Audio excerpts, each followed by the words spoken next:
Dito sa Pilipinas, madalas ang 150cc class na motor at may dahilan ito. Karamihan sa atin ay normal wage earners na pumapasok araw-araw para kumayod at umunlad. Pero gusto pa rin natin mag-enjoy sa weekend rides gamit ang motor. And a 150cc Roadster is the best option because it has the sufficient power that we need to go to work but still being comfortable and efficient on our weekend rides.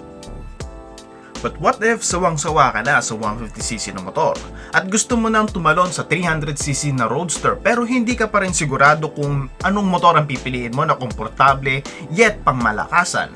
Well, worry no more because I will present 300cc Roadster that you can buy, namely the BMW G310R, Yamaha MT03, and the Benelli 302S. So stay tuned and stick around.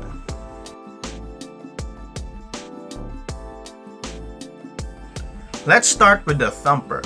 Back in 2016, the G310R was launched, marking a new era for BMW, as they finally enter a sub-500cc class wherein they usually make large motorcycles. So bakit nila ito ginawa? Dahil dito, mahanap at makakamit ang mas mataas na global sales.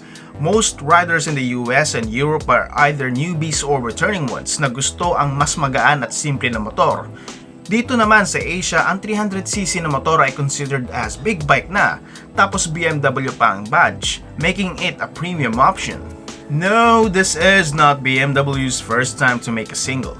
They previously had the F650GS with a road-tax engine, as big thumpers make good torque down low which is suitable for on and off-road. So why did they stop selling thumpers? That is because the global demand for bigger and more powerful motorcycles suddenly surges. But that was then. Fast forward today and a 250 or 300 is more worth it and enjoyable than buying a litter bike. The G310R is designed and engineered in Germany, then manufactured in TVS in India via partnership to reduce the overall production cost, which why BMW managed to keep the price low. But they supervise the production to maintain quality control at all costs. And hopefully BMW would continue this production plan to their bigger bikes and even produce the bike locally to reduce the cost and make it competitively priced alongside the Japanese brands all over Asia. The G310R is one of my favorite Roadster because of its design and comfort. It is based on the S1000, but the design of the G310R is perfectly balanced for its size and it's not too aggressive like on Katum's bikes, wherein hindi ito basta-basta naluluma. The bike is comfortable with its upright riding stance, soft suspension setup, and soft padded seat that is nearly as comfortable as the GS. The engine is rev happy and has good torque down low, but still can make a good top end power. But it's not too wild like on the KTM, and it is better that way for a more relaxed ride when coming home from work. This Beamer is powered by an all-new 313cc fuel-injected, long-stroke, 4 valves, liquid-cooled twin-cam single-cylinder engine producing 34 horsepower at 9,500 RPM and 28 Nm of torque at 7,500 RPM.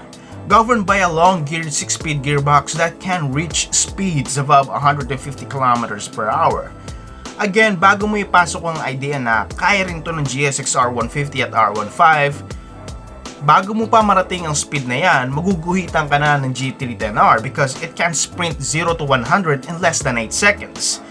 Don't be daft, as the 310R is no slouch. For the price of 260,000 pesos, you get a proper Roadster that is sporty yet comfortable enough for your daily commute to work and weekend rides. At higit sa lahat, hindi ito tinipid sa build quality because BMW is known to make premium quality bikes, even entry-level ones. And guess what? Along with the bike, you get a 5 years warranty. But if you're someone who is on the budget but wants a bike that can scream like a triple but still being fuel efficient like a small twin, then the 302S can satisfy that thirst. This is Benelli's entry to the 300cc class Roadster and currently on its second generation already. It is designed and engineered by Benelli Centro Steel in Italy, then it is manufactured in China by Shanjing Group, whom fully own Benelli and their sub-company called Keyway Motors. Ngayon, bago ka mag-judge na ay gawang China, sirain yan. Not all Chinese bikes are made the same, as Benelli and Kiwi makes quality motorcycles at affordable prices, and they export bike mostly for the European market, kung saan mitikuloso sila sa quality. Benelli is a good quality motorcycle manufacturer, period. And they can produce more reliable units than Ducati and Big Agusta together in terms of everyday usability and parts availability. The 302S is powered by a 300cc fuel-injected, liquid-cooled twin-cam 8-valves long-stroke straight-twin 6-speed engine producing 38 horsepower high at 11,000 RPM and 25.6 Nm of torque late at 9,000 RPM. Fire the engine and this is where you will feel excited about the 302S, as it feels and sounds different from the rest of the other twins because of its 360 firing order, kung saan sabay-sabay ang galaw ng dalawang piston but fires alternately. Tuwing babalik ang piston, a cylinder fires, which why it somehow resonates the sounds of a triple banger, as the cylinder fires faster than the normal twin. Hindi na bago ang 360 twins, or also called as straight twins, because it was used by British motorcycles back in the 1930s and Japanese motorcycles in the 60s.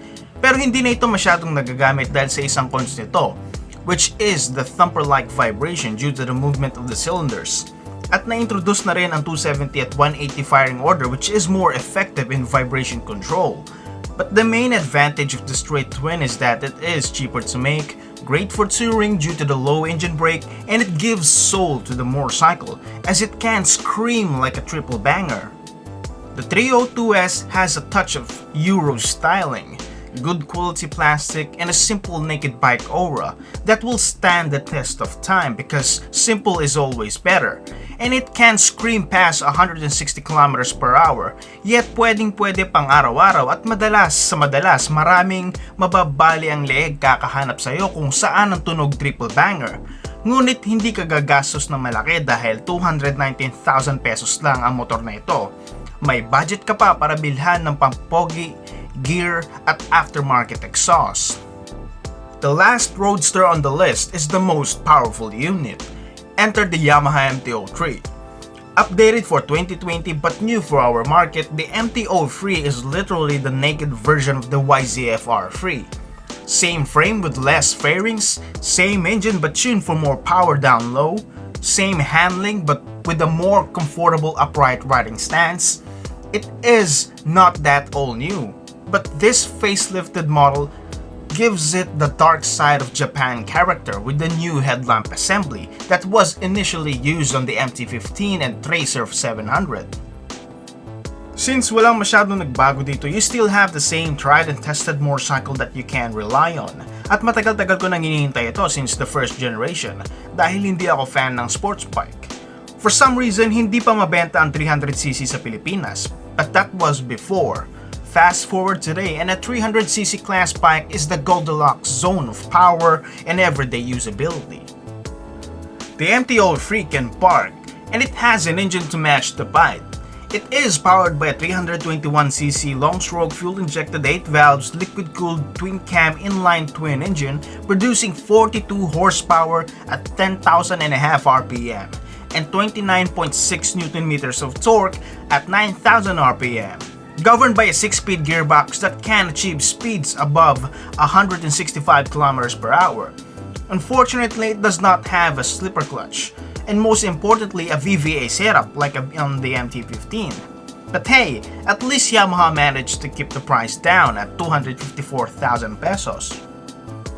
With the MT-03, you have the near handling feel of the YZF-R3, but in a more comfortable proportions. Hindi subsob at mas komportableng gamitin araw-araw kahit sa pagpasok sa trabaho, yet maganda ang handling at power nito.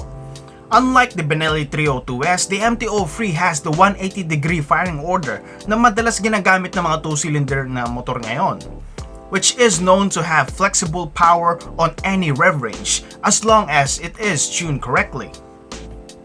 In the case of the MT-03, it is a reliable engine that has good power down low, great mid-range, and a high revving top end. In short, pinaka-best ang makina ng MT-03 over the Beamer or even on the Benelli. So what could go wrong? Well, isang bagay lang ang nakikita kong mali sa MT-03. And that is not on the engine or even on the chassis or suspension. It is the styling.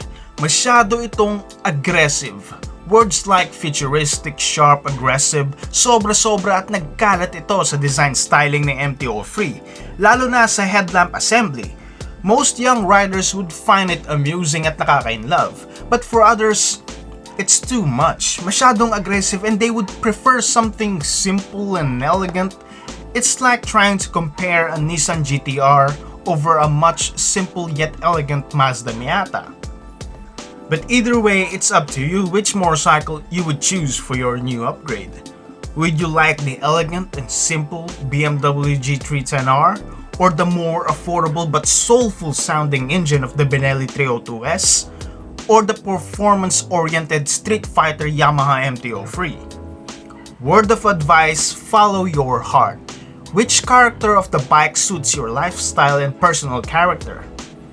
Thank you for watching. Please do like, share, and subscribe for more videos every week. Cheers!